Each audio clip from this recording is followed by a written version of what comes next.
Right, let's start with that one, or let's start with the first principle. What's the aim of buying property as an investment? Are you just going to buy one, or do you take the view, not all eggs in one basket?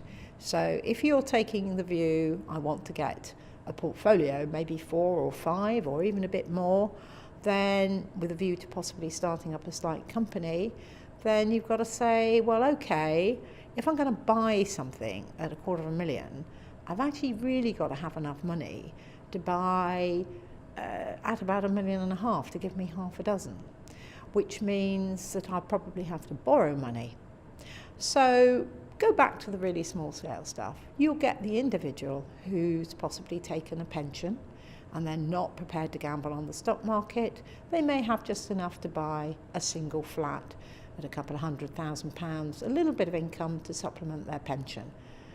Go that slightly bigger one that I'm now starting a small property company and I'm really looking at it a little bit more as a business and I've got some time to manage property, then you'll get the small private individual or family trust or family property company. You may get people who think they're quite good at doing up properties. So they will fancy doing a little bit of what we call flipping, buy a property that's a bit run down, put a bit of investment in it, and then let it or sell it.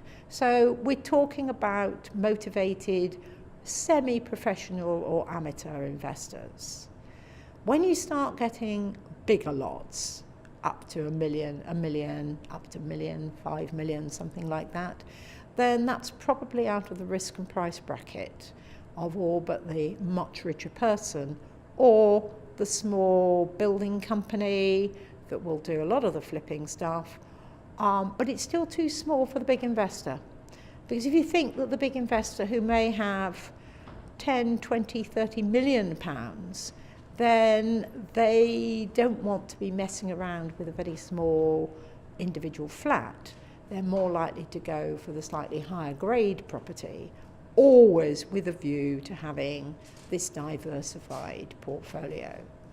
So that, again, going back to what sort of things they buy, residential is your entry level, or sometimes maybe the neighbourhood shop.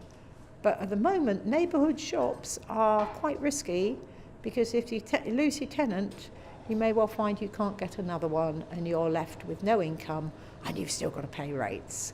So that's much more the professional small-scale investor.